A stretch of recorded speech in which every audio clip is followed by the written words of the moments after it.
Welcome back. बढ़ते हैं खबरों में आगे। गौतम बुद्ध नगर में पुलिस और बदमाशों के बीच मुठभेड़ हुई है और इस मुठभेड़ में 50,000 का इनामी बदमाश गोली लगने से घायल हुआ, जिसे अस्पताल में भर्ती करा दिया गया है, जबकि दूसरा बदमाश मौके से फरार होने में कामयाब रहा। पुलिस के मुताबिक मौके से बाइक और अवैध हथियार बरामद हुए हैं। तो पुलिस और बदमाशों के बीच मुठभेड़, दूसरा बदमाश मौके से फरार हो गया, जिसकी तलाश जारी है, लेकिन 50,000 का इनामी बदमाश था। बदमाश के साथ साथ अवैध हथियार भी बरामद किए गए हैं। तमाम जानकारी के साथ हमारे संवाददाता अमित इस पूरी खबर पर बने हुए हैं। अमित, जानकारी आपसे चाहेंगे। देखिए, आपको बता दूं कि कुछ दिन पहले पुलिस और बदमाशों की मुठभेड़ हुई है। मुठभेड़ में 50,000 का इनामी बदमाश जो मुजम्मिल था वो गोली लगने से घायल हुआ है। वहीं जो उसका साथी था वो मौके का फायदा उठाकर वहां से भागने में कामयाब रहा। पुलिस ने घायल बदमाश को अस्पताल में भर्ती कराया है। पुलिस ने बताया कि ये जो बदमाश है इसने कुछ समय पहले ज्वेलरी की शॉप पर लूट की वारदात को अंजाम दिया था। पुलिस काफी लंबे समय से इसकी तलाश कर रही थी, तो आज पुलिस को सूचना मिली थी कि किसी बड़ी वारदात को अंजाम देने की फिराक में पुलिस ने घेराबंदी कर दी। घेराबंदी के बाद जब पुलिस अपने आप को बदमाश गिरता देख पुलिस पर फायरिंग शुरू कर दी, जिसके बाद पुलिस ने फायरिंग की। फायरिंग में 50,000 रुपए के बदमाश को गोली लगने की सूचना। जी चलिए, बहुत शुक्रिया अमित, तमाम जानकारी देने के लिए आपका।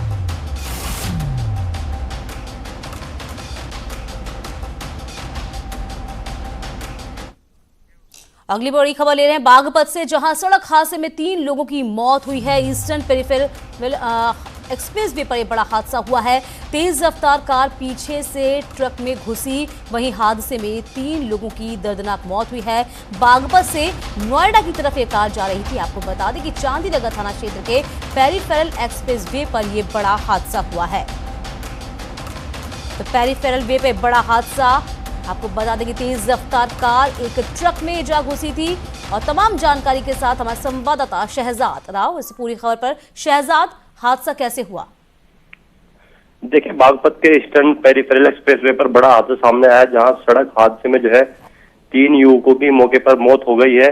और चांदी नगर थाना क्षेत्र के ईस्टर्न पेरिफेरल के बाईपास की यह घटना है, जहां तेज रफ्तार कार जो है हरियाणा की साइड से आ रही थी और खड़े ट्रक में कार टकरा गई है, जिससे कार सवार 3 युवकों की मौके पर मौत हो गई है, जिसमें 2 युवकों की शिनाख्त हो गई है, जबकि एक अभी जो युवक है उसकी शिनाख्त नहीं हो पाई। जिस हादसे के बाद जो है खेगड़ा थाना पुलिस और चांदी नगर थाना पुलिस मौके पर पहुंची है और 3 युवकों के शवों को बाहर निकालकर पीएम के लिए भिजवा दिया है। जहां तक जो प्रत्यक्षदर्शी है उनसे हमारी बात हुई है, उनका कहना है कि कार जो है तेज रफ्तार थी और रफ्तार का कहने से कहा जा सकता है शहजाद, इसी वजह से एक बड़ा हादसा हुआ है।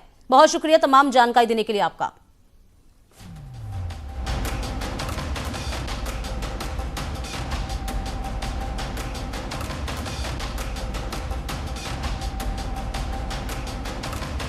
तो आपको बता दें, रफ्तार का कहर अक्सर जो इस तरह के जो हाईवेज हैं उन पर देखा जाता है। पेरिफेरल की बात कर ली जाए तो लगातार इस तरह के जो दर्दनाक मौत है वो सामने आती है, क्योंकि रोड खाली होता है, उसी के चलते तेज रफ्तार में कार चलाई जाती है, वाहन चलाए जाते हैं, जिससे बड़ा हादसा होता है। केरल में प्रेग्नेंट हाथी की मौत के बाद देश में आक्रोश है। सोशल मीडिया से लेकर सरकार तक हैरान है।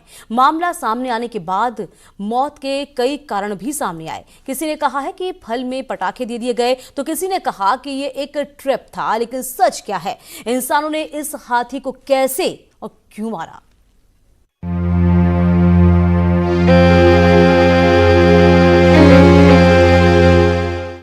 गजराज की हत्या, देश भर में गुस्सा।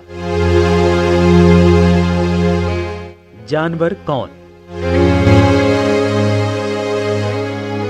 जब ये जिंदा थी तो इसके साथ कोई नहीं था, और अब इस दुनिया में नहीं है तो पूरे देश की संवेदनाएं हैं। जिसने ये पाप किया है उसकी तलाश हो रही है।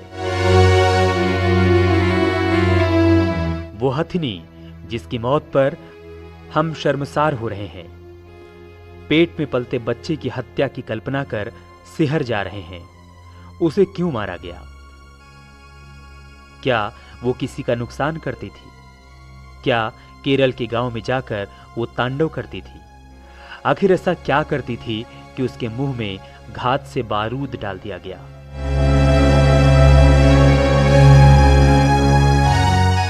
तालाब के बीच असहाय खड़ी हाथी अंदर अंदर तड़प रही थी, लेकिन बाहर से कोई नहीं समझ पा रहा था। उसने सोचा कि पानी में जाकर थोड़ी राहत मिल जाएगी, लेकिन उसे क्या पता था कि इंसानों ने ऐसी जुगत लगा दी है कि अब वो इस दुनिया से ही चली जाएगी। काफी देर तक खड़ी रही। जब शरीर में शक्ति खत्म हो गई तो पानी में गिर गई और पेट में पलते बच्चे के साथ मर गई, और मर गई इंसानियत भी।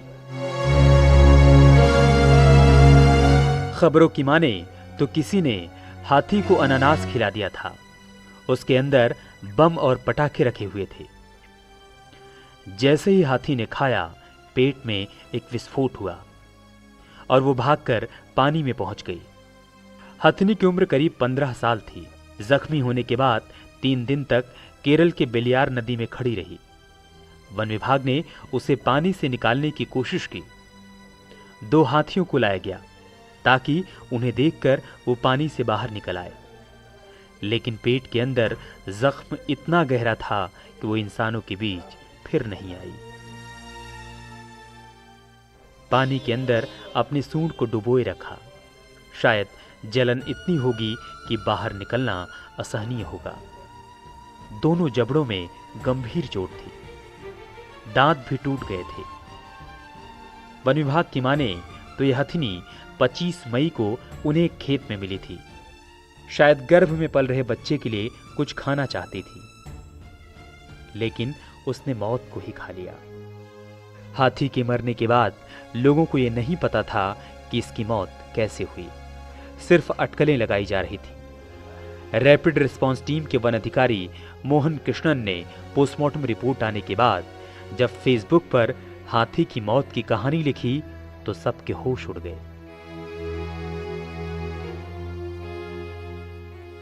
रोंगटे खड़े कर देने वाली पोस्ट में मोहन कृष्णन ने लिखा कि घायल होने के बाद यह हथिनी एक गांव में पहुंची, लेकिन खुद के अंदर जख्म होने के बाद भी किसी इंसान को चोट नहीं पहुंचाई। तस्वीरों में हथिनी का दर्द आप महसूस नहीं कर सकते, लेकिन 27 मई को इसकी मौत के बाद जब पोस्टमार्टम हुआ तो डॉक्टरों के होश उड़ गए। पोस्टमार्टम के बाद पता चला कि वो अकेली नहीं थी। डॉक्टर और वन विभाग के लोगों ने नम आंखों से हथिनी की चिता जलाई। बताया गया कि लोगों ने खेत की रखवाली करने के लिए फल में बम रख दिया था, जिसे हथिनी ने खा लिया था। मामले में रिपोर्ट दर्ज हो गई है। पिछले हफ्ते में जब कोलम में हाथी का मुंह उसी तरीके से फाड़ा गया था बम से, तो वो कौन से दोषियों को उन्होंने पकड़ा? जो 600 हाथी पिछले साल मरे थे केरला में, इसी तरीके से मारा पीटी, बम, ड्राउनिंग, तो कौन से दोषी पकड़े गए थे? 25 साल में ना सरकार ने एक दोषी पकड़ा है, ना सेंट्रल ने, और ना केरला की तो इसका तो कोशिश भी नहीं करती है। मैं कहती हूँ अगर हम कानून ही बदलें तो अपने आप ही हाथी बच जाएंगे। अब हाथी के हत्यारों को पकड़ने के लिए इनाम रखा गया है। तरह तरह की बातें हो रही हैं, लेकिन सच ये है कि ये सब कुछ तब होता है जब अनहोनी हो जाती है। Bureau report, news 18। हालांकि इस खबर पर अपडेट यह है कि एक आरोपी पकड़ा गया है, बाकी की तलाश अभी जारी है। इधर बड़ी खबर आपको बता दें, लखनऊ से आ रही है, जहां 69,000 शिक्षक भर्ती मामले में सरकार डबल बेंच में अपील दायर कर दी है और इस मामले में अब 8 जून को सुनवाई होगी, क्योंकि सरकार और शिक्षा विभाग ने विशेष अपील की है और जिस पर हाईकोर्ट की लखनऊ बेंच में सुनवाई की खबरें आ रही हैं। प्रशांत पांडे हमारे संवाददाता इस वक्त। प्रशांत, जानकारी आपसे जाएंगे। जी बिल्कुल, जिस तरीके से 69,000 शिक्षक भर्ती का मामला था और हाईकोर्ट का स्टे लगा था, तो काफी मायूस थे। उन्हीं मायूसियत को देखते हुए और जिस तरीके से सरकार ने अपनी पूरी तरीके से अपनी प्रोग्रामिंग की थी, उसी के मद्देनजर 8 जून को जो तारीख मुकर्रर हुई है, न्यायालय में विशेष अपील दायर की गई है सरकार की तरफ से। इसमें सरकार ने दोनों चीजों की बात की कि हमारे पास पद हैं, साथ ही साथ में अगर कोई बच्चे इसमें 4 सवालों में छूट करके आते हैं तो हमारे पास पद काफी मात्रा में है, हम उन बच्चों को उसमें एडजस्ट कर लेंगे। तो ऐसे में प्रक्रिया पूरी होने दें बच्चों की जो चयन सूची में जिन बच्चों का नाम है उनकी ज्वाइनिंग होने दे, अपॉइंटमेंट लेटर बंटने दे। साथ ही साथ सरकार ने इसमें यह भी बात कही है कि हम यूजीसी कमेटी के साथ भी जाएंगे। ऐसे में यूजीसी कमेटी का जो भी मत होगा उसके साथ भी हम सहमत होंगे, लेकिन तब तक जो चयन प्रक्रिया है उसको बाधित ना किया जाए। चयन प्रक्रिया होने दो। जिन बच्चों का जिन सूची में नाम थे, नौनिहालों को लॉकडाउन खुलने के बाद जब स्कूल खुलेंगे उनको शिक्षक मिले, ये सरकार का पहला मत है। इसी के मद्देनजर सरकार ने विशेष अपील दायर की जिसकी 8 जून को सुनवाई है। चलिए, बहुत शुक्रिया प्रशांत तमाम जानकारी देने के लिए आपका। और इसी के साथ इस बुलेटिन में अभी के लिए बस इतना ही।